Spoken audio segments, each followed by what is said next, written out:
And we are live. Welcome along, welcome back, and great to have my guest here today, Renee Clark from Thames. Thank you for joining me, Renee. You're welcome. Thank you for inviting me. No problem at all. It's great to catch up again. Um, Let me rattle off some of the things that I've found out about you and see see if this is all accurate, Renee, and you can correct me. So you're a PT and Pilates instructor in Thames, as I said, a women's health coach, a holistic movement coach. Now there's some interesting facts here. So this you'll have to tell me whether this is right or not. So the world's first visually impaired Pilates instructor back in 2012.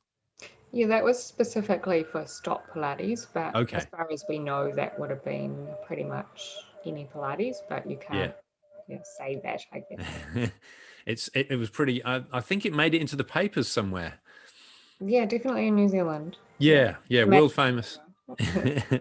World famous in New Zealand, but a world first nonetheless. So I Thank guess a great claim for you, but also I guess Stott Pilates were enjoying that fame as well.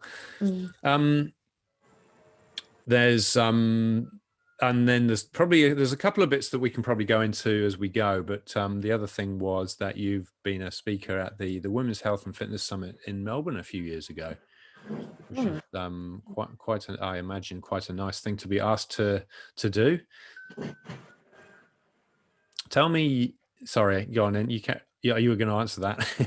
Yeah, I was going to say, yeah, that was a real honour. It was in the Mm, opening ceremony, and generally they have like a keynote speaker, and Mish, the organizer, yeah, asked if I could do it. So yeah, yeah, yeah, really fantastic. good mentoring for putting a talk or speech together, Mm, and lots of practice. yeah, yeah, It went yeah. really well. So. Yeah, yeah. I think I saw a bit of a clip of the video.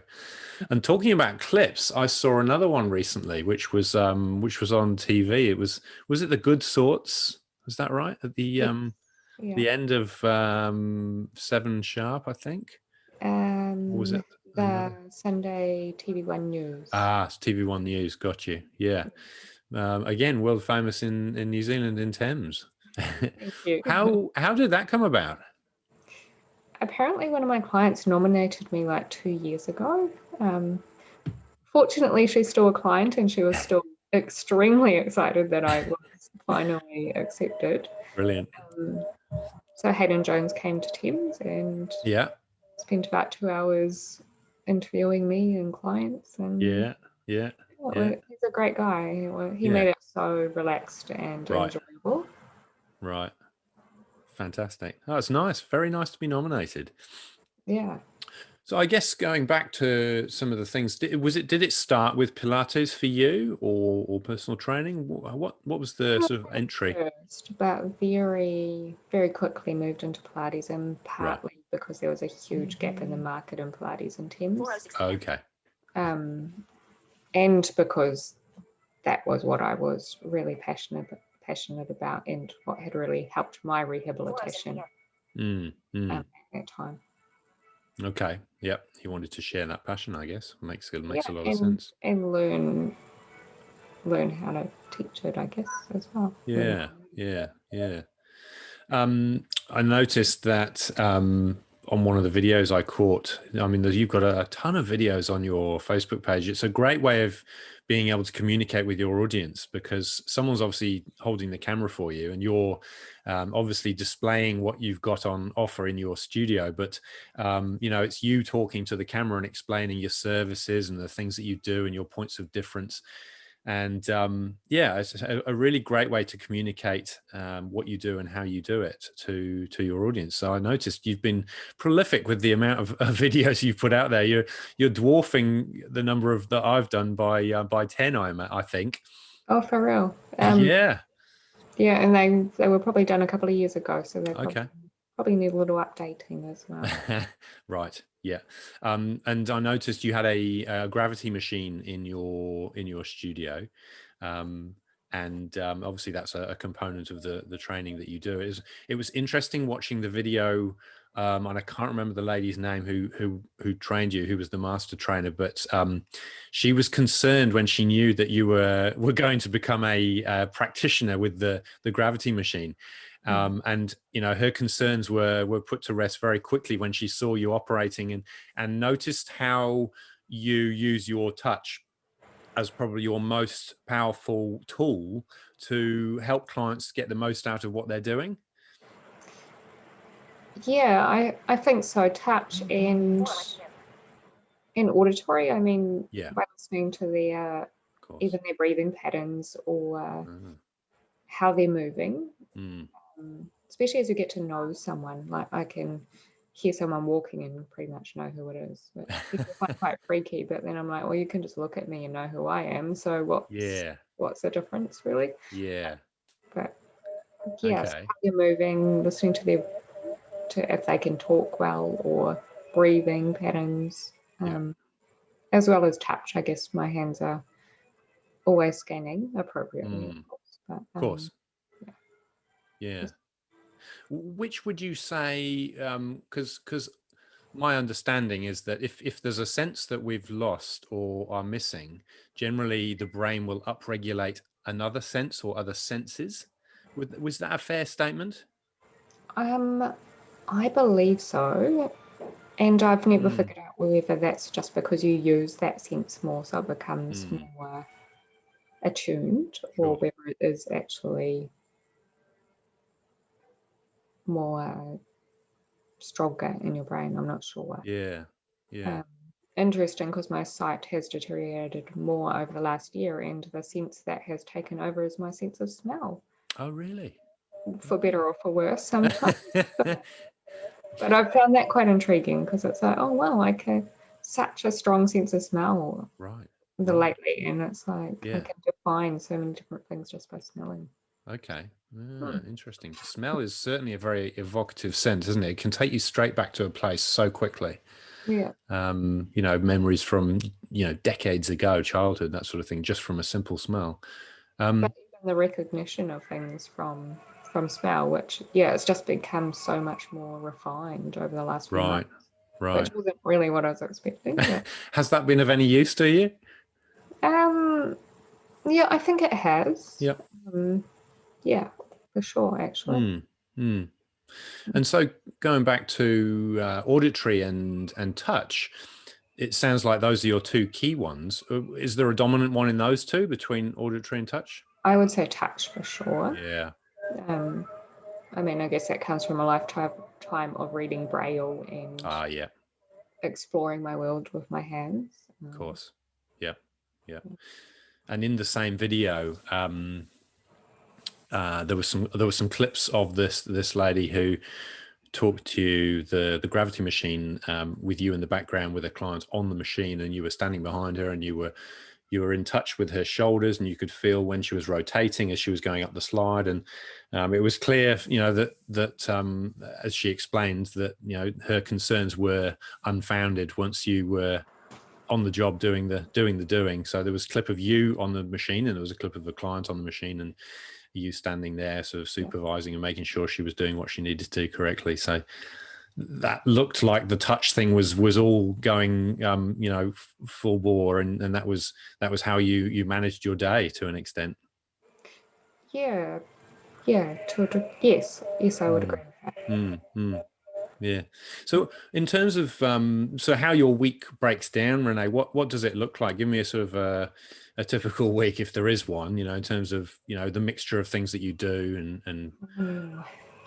So, oh goodness, um, and it's kind of changed recently. I tend to mm, be doing quite a lot more hands-on work with.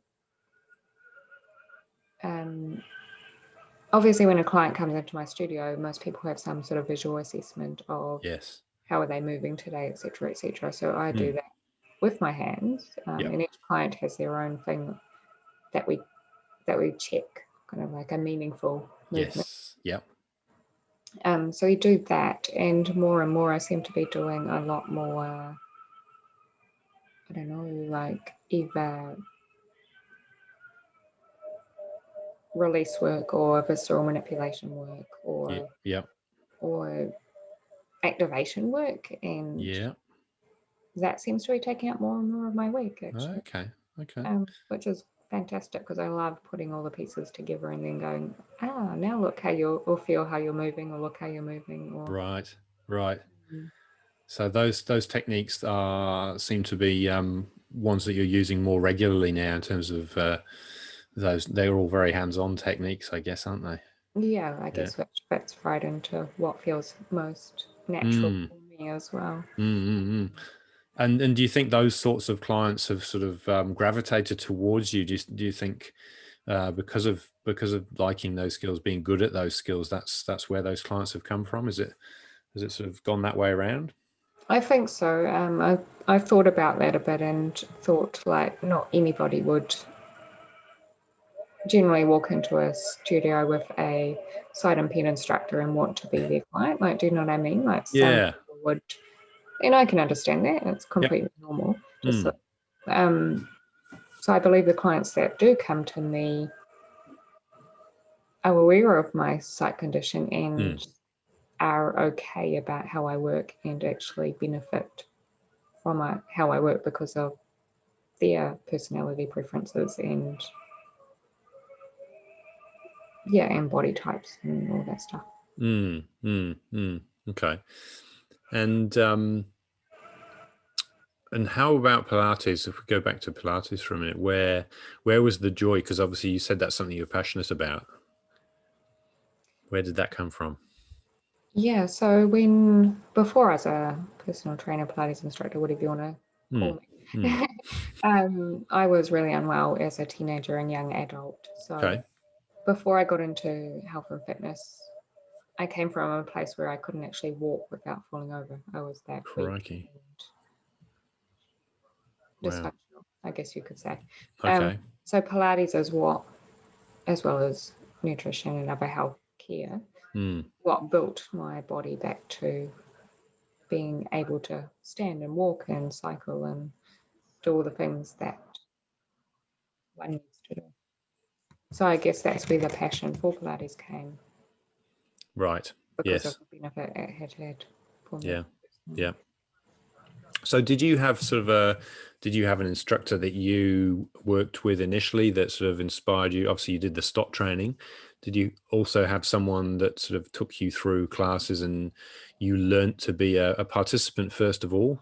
Yes, for about 3 years, Yeah. and then that person left Thames, which is what Ah, left the gap. And I was already a personal trainer by that stage, so right. okay, why not take the next step and Ah, mm, fill that gap. mm, Excellent. Yeah, good, good. So you work predominantly with women, is that right? So you there are men in your business, I guess, but yeah. specifically you're a women's health coach, Mhm. and are you also studying in that area particularly? Is that right? Yeah, so I'm a certified women's health coach now, Yes. and Yeah. I've kind of specialized in helping women, but anyone in general, with Mm. their relationship with food, body image, and also regulating hormones, whether that's female hormones or thyroid hormones or stress hormones or whatever, because they're all linked together Of anyways. course. Yeah. Um, yeah, so that's kind of where I've specialized in the Mm. women's health coaching Mm. aspect. And that's something you particularly enjoy as well, in terms as much as the Pilates, just that scientific nitty gritty stuff. Absolutely, because then Yeah. I'm also a functional nutrition lifestyle practitioner, so I can bring Yeah. in that aspect of it as well as the coaching side of it and the scientific physiology of how the body works and Mm. how the mind and the body connect together, and in some ways that kind of connects to Pilates as well because it's a mind body movement, but this is just Yeah. mind body therapy of a different sort. Yeah. Yeah. I guess that stuff is it's quite scientific, and it's stuff that takes time to shift in the body. Do you find that is it's a long term journey with clients? It's something that they they need to sort of chip away at over, 6, 12, 18 months. Absolutely, and there's Right. always many layers to it. I mean, you can go the superficial layers, and it just Mm, depends how far the client is ready to go or wants to go, as opposed mm, to how deep you want to go. mm. And sometimes it even takes a little while to find I'm going to say the door in. Like for some people, Yeah. working on, I'm going to say cognitive aspects Mm, of coaching is really helpful, but then other people can like have tug of war in their brain and get nowhere forever. yeah. So you have to find another way of how can we make them feel or connect to their body in a way that they are able to, so that we can then coach and guide them to a better lifestyle and health. Yeah. Yeah. Sounds challenging. It is, and it's so rewarding when you get there as well. So Sure. Yeah. Yeah. Absolutely. I guess there's a large nutrition component to some of that coaching in terms of lifestyle and the interventions that clients may need. yeah, usually, and people find usually doing the nutrition stuff the easiest, I would say, Ah, in terms of easiest to grasp. yeah. Like it's, oh, what can I eat or what can I not eat or what can I take that will make this Right. better for me? Whereas usually that's not the answer, but at least that gives them something tangible to work on Mm, while mm, we dig a little deeper if they are willing to at mm. areas. Okay. Yeah. And I guess then are the other things more lifestyle-y type interventions, or is it deeper than that? I would say probably, well, yes, there is lifestyle because obviously sleep and stress Yep. and blood chemistry and all that comes into it. Mm, Also, deeper than that, like a lot of people, especially with food body relationship issues, mm. disassociate from their body and their feelings and sensations of their body and don't recognize hunger and fullness and Right. have emotional eating and all that sort of stuff. So all that thing needs to be considered Mm. if we're looking at improving their overall health and ability to interact with food in a healthy way. Yeah. Yeah. Yeah. Mm. It's a fascinating subject. One of the things that I found was that there are 3 different types of Alzheimer's, and there's a link to brain health, obviously. I wasn't even aware of that, but this was something I tripped over while researching you, Renee. So, can you tell us more about that? I'm not very up on the play with Alzheimer's, but it if was that something related to, was that a post you did or a blog I or think I did do an article or a post on that a while ago, and okay, I'm not I'm definitely no expert in Alzheimer's, right, but I mean there's hundreds of different cognitive mm, decline considerations, yeah, um, and some people consider that some of that can be related to uncontrolled diabetes and dysglycemia. Sorry, okay, stumbling over my words today, that's okay, um, but the brain does fascinate me in an incredible amount, and yeah, I'm doing more and more research into the brain just because, yeah, it's incredibly fascinating for me. absolutely.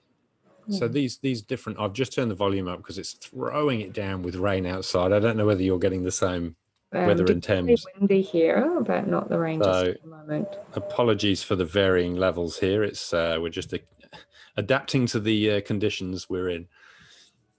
So yeah. So where have you done that research? Where do you dig when you're interested in a particular topic and subject? Um, Usually I reach out to the mentors that I trust and Yeah. know are credible and scientific based and go, Mm. I'm really interested in this topic. Do you have any recommendations Mm. of Okay. where of resources or learning opportunities I can have in that area? Probably that Brilliant. type of thing. Yeah. So Yeah. it kind of just depends, really. Mm, mm. And they're good conduits, are they? They're able to feed the right information to you. Yeah, absolutely. Yeah. Brilliant. Mm. So let's explore that a little bit more. So you talked about mentors. Who have been your mentors over the years, or current and past? Well, Dave Liao has been a mentor since, I'd say, 2010. He's Okay. incredible. And yeah, he pretty much helped me build my business from Mm. 3 clients up until probably what I've got now, which is about Mm. 60-ish Right. last time I counted. And then, yeah, over the last 5 or 6 years, I've kind of expanded to probably the more women's health mentors. Mm. And Mm. saying that, Ken Baldwin from Hmm. Perform Good AU was a early on mentor as well. Okay. Yes. People like Mish Wright, who was the Yeah. Women's Summit organizer. Yeah. But also, I studied at the Integrative Women's Health Institute to become a women's health coach. So Jessica Drummond, Okay. or Dr. Jessica Drummond, was a big Mm. mentor for me. Mm. Um, those are the ones that kind of spring to mind Yeah. Yeah. right now. Okay. Yeah. And are those ladies based in Australia? Mish is, Yeah. Dr. Jessica Drummond is America. Okay. Oh, another one would be probably, and maybe not so much, but Dr. Emily Splickle, she's a functional podiatrist. Ah. Okay. So she does a lot of the barefoot training, which Yes. I'm really into feet and brains. I don't know Yeah. if So you like working both ends of the body.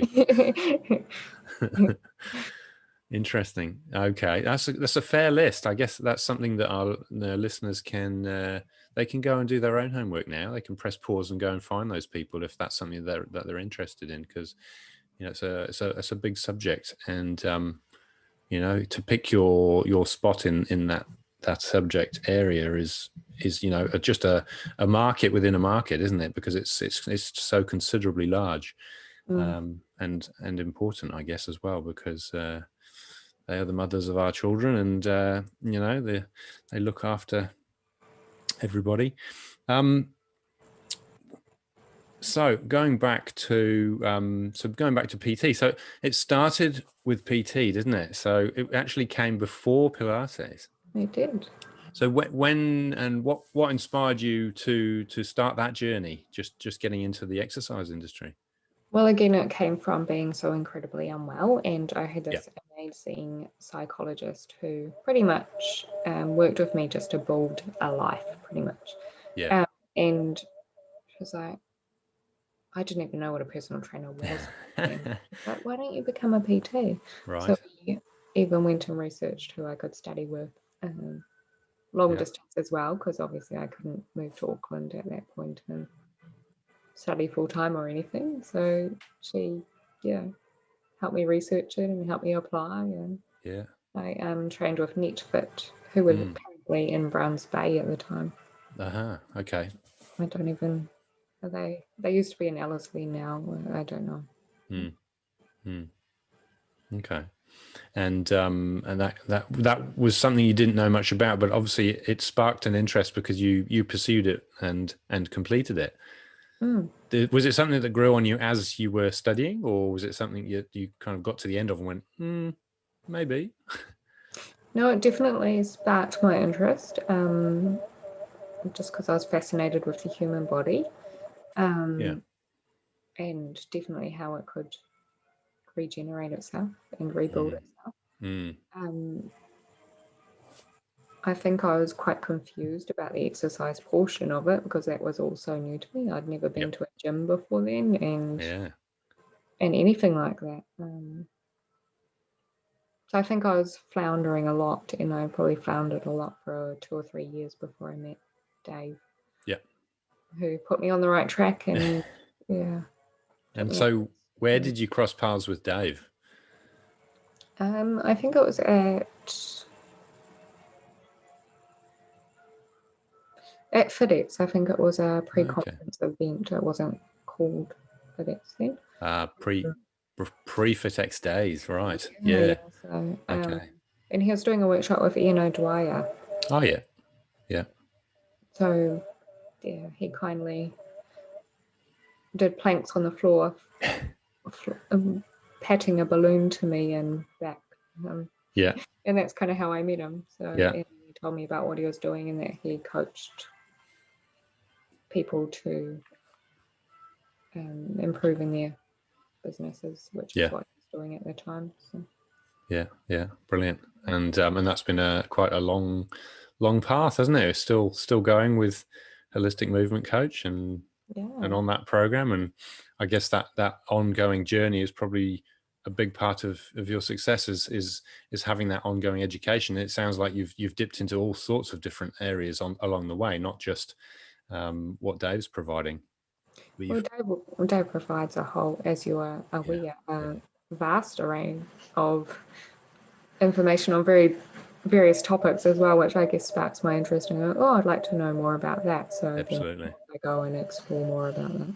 Yeah, that's right. He does, and then you're right. It's not just about movement, is it? It's the whole body, and that visceral manipulation is something that we've more recently looked at, which it sounds like it's a decent part of the stuff that you do. And do you find as though you have some good wins with clients with visceral manipulation? Again, because I only did level 1 in February, Yeah, it's still very new to me, but sure. it's a very hands-on technique and Mm, a mm. very refined touch technique, I'm going to say. But then you also have a really huge physiology depth to it, which I Mm, absolutely love. So it's kind of like, it's almost like I've found what really suits me yeah, in yeah, terms of movement and hands-on work. yeah. That's great. Um, some advice from you, Renee? You know, you've been doing this some time now. I guess there's lots of pearls of wisdom that you've kind of picked up along the way, and that's what this is all about. Is kind of sharing these pearls with everybody that chooses to listen.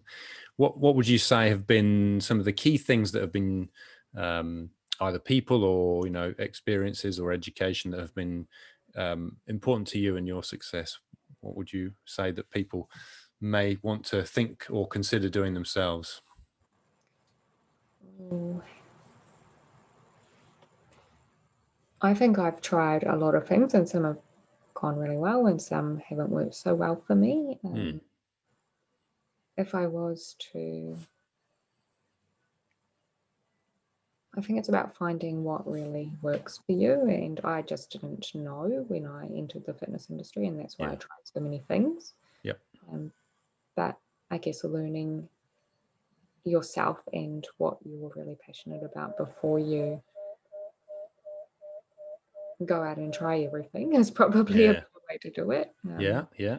That would be my thoughts on that. I don't know Like if it. that answers your question. Yeah, no, it absolutely does. I think getting clear on that in your own mind before you start or as you're starting there's that bit of business preparation, that time to reflect and that time to sort of consolidate is a really important step before jumping in. And as you say, there's things we do along the way. I was talking to Abby Dutton, who's based in Hamilton yesterday, and she was telling me all about the things she's done and things that have worked and things that haven't worked. And it really is an evolution, but she knew the things that were important. She's got a dance-based PT business, but there were things that she tried along the way that worked and things that didn't work. And she still held to her core element of the business, but the things that worked stayed and the things that didn't work went out the window, and on she went.